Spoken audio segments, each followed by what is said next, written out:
Imagine this. You wake up to the news that Israel has just struck Qatar, a country hosting America's biggest military base in the Middle East. Over 10,000 U.S. personnel stationed there, billions of dollars of American assets on the ground, and a partner Washington has called indispensable for decades. Suddenly under fire. And then comes the real shock. The United States, the so-called protector of the Gulf, hesitated. The response was slow, muted, almost uncertain. That hesitation didn't just make headlines. It sent shockwaves across the Middle East. Leaders from Riyadh to Cairo, from Abu Dhabi to Kuwait, were left asking themselves a haunting question. If Washington won't rush to defend Qatar, who will defend us? This wasn't just another Middle Eastern skirmish. This was a turning point. A crack in the foundation of American dominance, and a moment that could reshape alliances, energy markets, and the very balance of power worldwide. And by the way, before we go deeper, if you find these kinds of breakdowns valuable, do me a quick favor.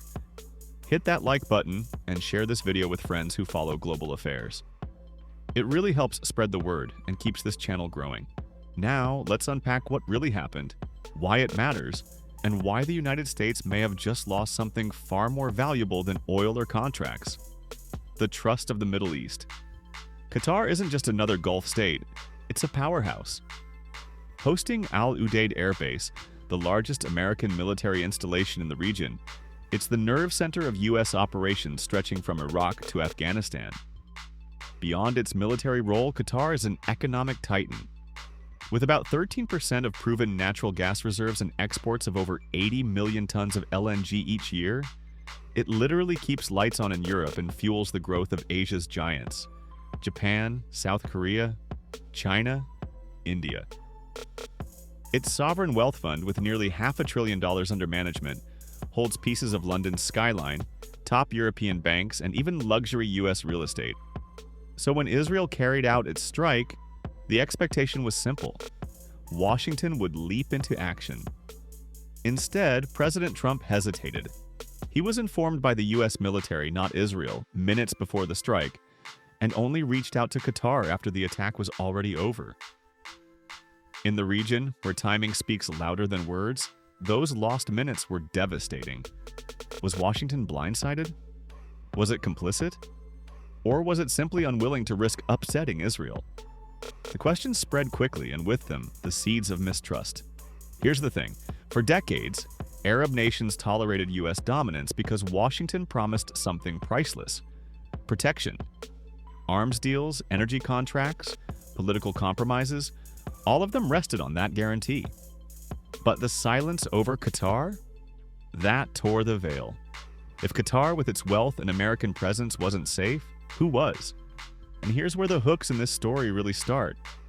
Into that gap, Russia stepped in.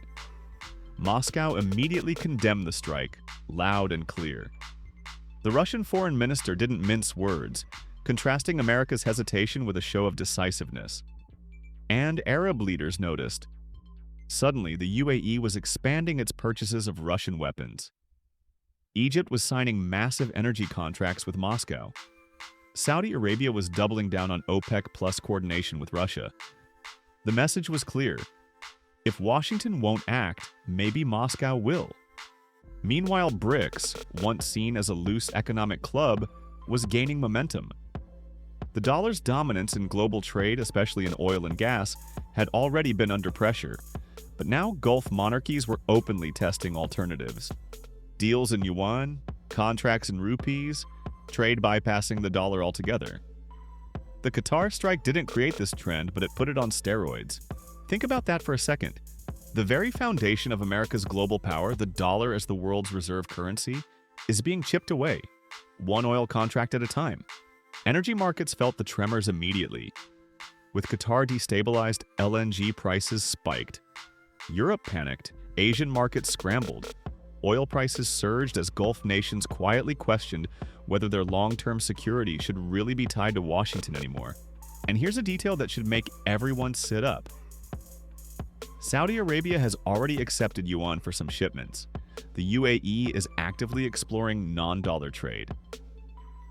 Qatar itself signed a deal with India in rupees back in 2023.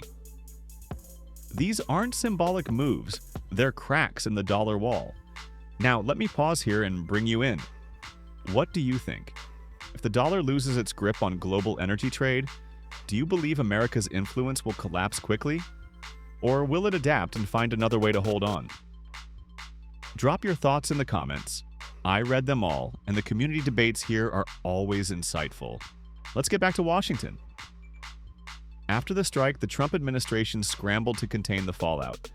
Meetings were arranged, statements were made.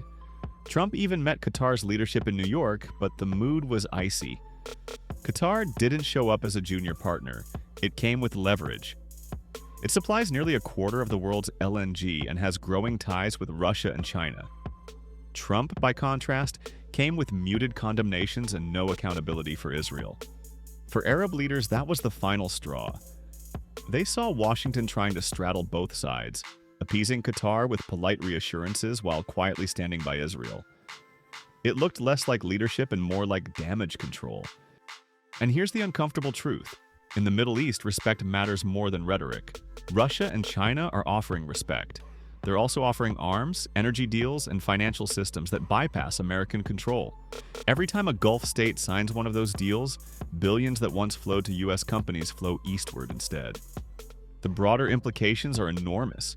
For decades, Arab nations aligned with Washington because of one promise: security guarantees. That was the bedrock. But now, that bedrock has cracked. Leaders across the region are asking themselves, is America still a reliable partner, or is it time to build a future without it? And here's what makes this so historic.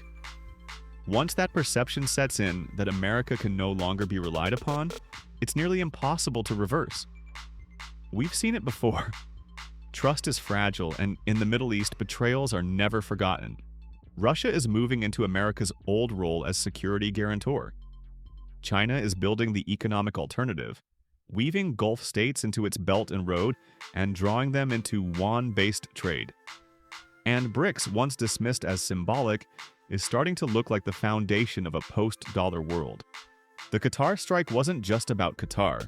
It was about a shift in the global order, away from a US-led system toward a multipolar world where America is no longer the unquestioned leader. Now, let's wrap this up. The Israeli strike on Qatar and Washington's hesitant response exposed a deep fracture. Trust between the US and its Arab allies has been damaged, maybe permanently. Energy markets are unstable. The dollar's dominance is weakening. Russia and China are filling the gaps with speed and precision. For the United States, this is more than a foreign policy failure. It's a lesson in how hesitation, even just a few minutes of it, can unravel decades of influence. For the Middle East, it's a wake-up call to seek new partners and prepare for a world where Washington's promises carry less weight. The world is watching. And the choices made in the aftermath of this crisis won't just shape the Middle East, they'll shape global politics for generations. So, if you found value in this breakdown, please don't leave without doing 3 things. Like this video, subscribe to the channel, and ring that notification bell so you don't miss the next analysis. And as always, thanks for watching and for being part of this community.